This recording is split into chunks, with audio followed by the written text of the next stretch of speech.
El Comentario Podcast presenta Noticias Bien Contadas. Bienvenidos a todos los oyentes de este programa Noticias Bien Contadas, un informativo creado por Agustín Sancho Cubero para su podcast El Comentario. Señoras y señores, queridos oyentes y amantes de la realidad distorsionada por las ondas hertzianas y el wifi de dudosa procedencia que nos conecta en esta mañana de lunes 15 de diciembre del año 2025, una fecha que suena a ciencia ficción pero que ya nos está mordiendo los tobillos con la ferocidad de un chihuahua malhumorado. Hoy el mundo gira un poco más torcido que de costumbre y aquí estamos nosotros para intentar enderezarlo a base de verbo florido y análisis de alta graduación, porque la actualidad no espera a nadie y mucho menos a los que se quedaron dormidos soñando con que la política era un campo de flores y no un campo de minas sembrado por gente con corbata y muy pocas ganas de trabajar por el bien común. Arrancamos este transatlántico de la información con la situación nacional que está más caliente que el cenicero de un bingo un domingo por la tarde, porque resulta que nuestro querido panorama político español ha decidido regalarnos una traca a final de año que ríanse ustedes de las fallas valencianas. Tenemos al líder de la oposición, el señor Alberto Núñez Feijóo, que se ha levantado con el pie izquierdo o quizá con los dos pies izquierdos y se ha lanzado a la yugular del presidente del gobierno Pedro Sánchez con una virulencia verbal que ha dejado a los taquígrafos del Congreso pidiendo la baja por estrés postraumático. El líder popular ha calificado al presidente de cínico e hipócrita, palabras mayores que resuenan en las paredes de la sede de Génova como ecos de una batalla campal dialéctica, y todo esto a cuenta de esa presunta cobertura que, según dicen las malas lenguas y las lenguas afiladas de la oposición, se está haciendo desde Moncloa para tapar las vergüenzas de ciertos miembros del partido que al parecer tienen las manos más largas que un día sin pan. Feijóo ha estado en Navalmoral de la Mata, en la bella Extremadura, y allí, entre encinas y cerdos ibéricos que miraban la escena con perplejidad, ha soltado sapos y culebras acusando al gobierno de estar inundado de corrupción y de chanchullos, un término este último que me encanta porque suena a guiso de la abuela pero con ingredientes podridos. Y es que la cosa no se queda ahí, porque la corrupción o la presunta corrupción, que siempre hay que poner el presunta por delante, no vaya a ser que nos cierren el chiringuito, se ha convertido en el plato principal del menú navideño de este país. Hablamos de detenciones que parecen sacadas de una película de serie negra dirigida por un director con resaca. Y es que la Guardia Civil, que nunca descansa y que tiene el olfato más fino que un sabueso trufero, ha detenido a una exmilitante del Partido Socialista llamada Leire Díez por unas supuestas irregularidades en contrataciones públicas que al parecer huelen a cuerno quemado desde aquí hasta Sebastopol. Imagínense ustedes el cuadro con los agentes de la Unidad Central Operativa, la temida UCO, entrando y saliendo de despachos y registros domiciliarios como si fuera su casa, mientras los políticos implicados o salpicados buscan desesperadamente un agujero donde esconderse o un billete de avión a un país sin tratado de extradición, aunque, tal y como está el patio internacional, casi es más seguro quedarse aquí y aguantar el chaparrón. Pero atención, porque el sainete político tiene más actos que una ópera de Wagner y nos trasladamos ahora a un escenario digno de una novela de espías de las que venden en los kioscos de aeropuerto. Hablamos de la ya bautizada como la Cena del Casamata, un nombre que suena a conspiración florentina, pero que ha tenido lugar en un bar de Chamberí, ese barrio madrileño donde las cañas se tiran con maestría y donde al parecer se rompen pactos políticos con la misma facilidad con la que se rompe una patata frita. Allí, entre bocados de tortilla y sorbos de vino peleón, se fraguó la ruptura entre Vox y la Plataforma Revuelta, en una velada que ha dejado a la derecha española más fracturada que un jarrón de la dinastía Min en manos de un elefante epiléptico. Dicen los testigos presenciales que se cortaba la tensión con cuchillo de carne y que las miradas que se cruzaban los comensales eran capaces de congelar el infierno.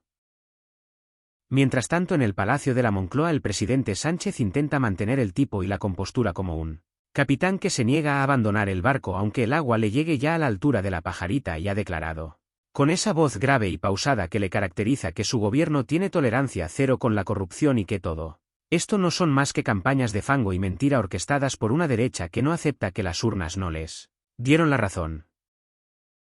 Sánchez se aferra al timón y anuncia reuniones con sus socios de Esquerra Republicana y con Oriol Junqueras para ver si pueden salvar los muebles de la legislatura y llegar a comerse las uvas sin que se les atraganten los presupuestos, aunque viendo el panorama yo les recomendaría que tuvieran a mano un buen antiácido y un desfibrilador por si las moscas. Y no nos olvidemos de la señora Teresa Rivera, que también está en el ojo del huracán por haber facilitado supuestamente permisos ambientales a una empresa llamada Forestalia, en lo que parece ser otro capítulo de este Culebrón interminable de favores y amiguismos que nos tiene a todos los españoles con la boca abierta y la cartera temblando. Pero dejemos por un momento este lodazal ibérico y levantemos la vista hacia el horizonte internacional donde las cosas no están mucho mejor y donde el absurdo parece haberse instalado con la comodidad de un invitado que no tiene intención de irse. Nos llegan noticias desde el otro lado del charco y no son precisamente alentadoras porque en Chile ha ocurrido algo que ha dejado a los analistas políticos con los ojos vueltos del revés. José Antonio Cast, ese señor que parece sacado de un álbum de fotos en sepia y que representa a la ultraderecha más rancia, ha logrado lo que parecía imposible y ha retornado al Palacio de la Moneda instaurando lo que muchos ya llaman el regreso del pinochetismo por la vía democrática. Es una de esas ironías de la historia que te dejan un sabor metálico en la boca y que nos hace preguntarnos si es que la humanidad tiene una memoria de pez o si es que nos va la marcha y nos gusta tropezar 2 veces, 3 veces y las que hagan falta con la misma piedra ideológica. Y si miramos hacia el norte la cosa se pone aún más surrealista porque el presidente de Ucrania, el señor Volodymyr Zelensky, ese hombre que ha pasado de ser cómico a ser el rostro de la resistencia europea, se ha reunido en Berlín con unos emisarios de Donald Trump para negociar un acuerdo de paz que suena a rendición encubierta o a tratado de supervivencia desesperada. Se dice, se comenta y se rumorea por los pasillos de la diplomacia que Ucrania podría estar dispuesta a renunciar a su entrada en la OTAN a cambio de unas garantías de seguridad que impidan que los tanques rusos vuelvan a pasearse por sus fronteras como Pedro por su casa. Es el fin de una era o el comienzo de otra más oscura donde los fuertes hacen lo que quieren y los débiles sufren lo que deben, como diría aquel historiador griego que seguramente se estaría tirando de los pelos si viera el panorama actual. Pero la tragedia también tiene su hueco en este informativo y nos llega una noticia que nos ha dejado el corazón encogido como una pasa al sol. Desde Los Ángeles, la meca del cine y de los sueños rotos, nos informan de que han hallado muertos en su mansión al director Rob Reiner y a su esposa Michelle Singer en lo que parece ser un suceso turbio y doloroso que ha conmocionado a Hollywood y que nos recuerda que la fama y el dinero no son un escudo contra la parca ni contra la violencia. Y por si fuera poco, en Australia, ese continente donde todo lo que se mueve te quiere matar, ha ocurrido un atentado terrorista en la playa de Bondi, un lugar que debería ser sinónimo de surf y sol pero que se ha teñido de sangre en un ataque dirigido contra la comunidad judía que celebraba el Hanukkah. Es el mundo en el que vivimos, un lugar donde el odio viaja más rápido que la luz y donde la locura puede estallar en cualquier rincón del planeta sin previo aviso. Cambiemos de tercio radicalmente, queridos oyentes, porque si seguimos así nos vamos a cortar las venas con una galleta María, y aquí hemos venido a informar pero también a entretener y a sorprendernos con las maravillas del mundo del corazón y la farándula, que es ese universo paralelo donde las leyes de la física y de la lógica no aplican. Atención, porque el colaborador televisivo Kiko Hernández, ese hombre que tiene más vidas que un gato y más polémicas que un ministro de Interior, ha protagonizado una historia que ni los guionistas de ciencia ficción se habrían atrevido a escribir. Resulta que Kiko y su marido Fran Antón se declararon en huelga de hambre. Si lo han oído bien, huelga de hambre para protestar, no sabemos muy bien por qué, pero la cosa ha acabado como el Rosario de la Aurora, con Kiko en urgencias tras recibir supuestamente una paliza en plena calle. La imagen es dantesca, con el colaborador televisivo maltrecho y denunciando agresiones, mientras media España se pregunta si esto es realidad o es un montaje más de la factoría del entretenimiento que nos da de comer a base de morbo y escándalo. Y en medio de este caos, una luz de esperanza o de fertilidad desmedida según se mire, porque Ana Boyer y Fernando Verdasco han anunciado que esperan su cuarto hijo y que será una niña. La hija de Isabel Preisler parece decidida a repoblar la tierra ella sola, y a este paso va a tener que comprarse un autobús escolar para llevar a la prole al colegio. Es una noticia que llena de alegría a las revistas del corazón, que ya están afilando los lápices para describir los conjuntos de maternidad de la Socialité y para especular con el nombre de la criatura, que seguro que será algo compuesto y sonoro digno de la aristocracia del papel cuché. Pero no todo son alegrías en el mundo rosa, porque nos ha dejado un grande de la escena, el actor Héctor Alterio, que ha fallecido dejando un vacío inmenso en el teatro y el cine a ambos lados del Atlántico. Se nos va una voz prodigiosa y una presencia escénica que llenaba el escenario con solo levantar una ceja.